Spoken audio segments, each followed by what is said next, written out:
Мен депутат болғанда президентке жеке қабылдауына жазылдым.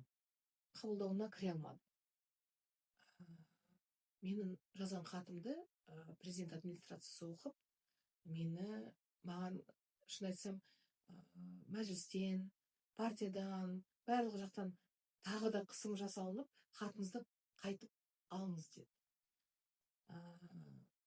Әйтеуір, президент администрациясының басшысы сол кезде Бектенов мырза болатын. Олжас Абайұлымен кездесіп, мен барлық мәселелерді айтып бердім.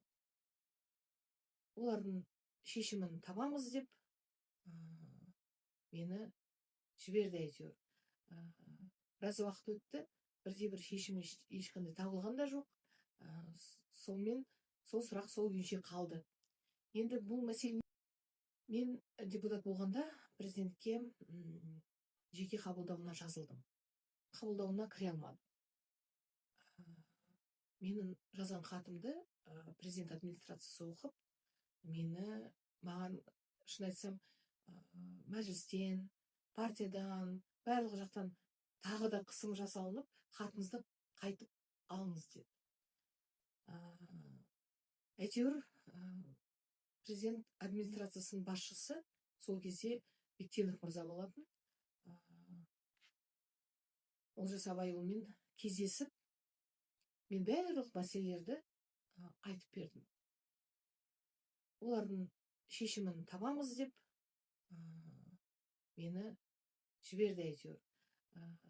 Біраз уақыт өтті, бірде-бір шешім ешқандай табылған да жоқ. Сонымен сол сұрақ сол күйінше қалды.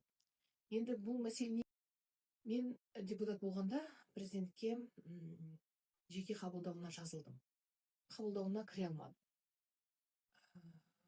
Менің жазған хатымды президент администрациясы оқып, маған шын айтсам, мәжілістен, партиядан, барлық жақтан тағы да қысым жасалынып, хатыңызды қайтып алыңыз деді. Әйтеуір, президент администрациясының басшысы сол кезде Бектенов мырза болатын.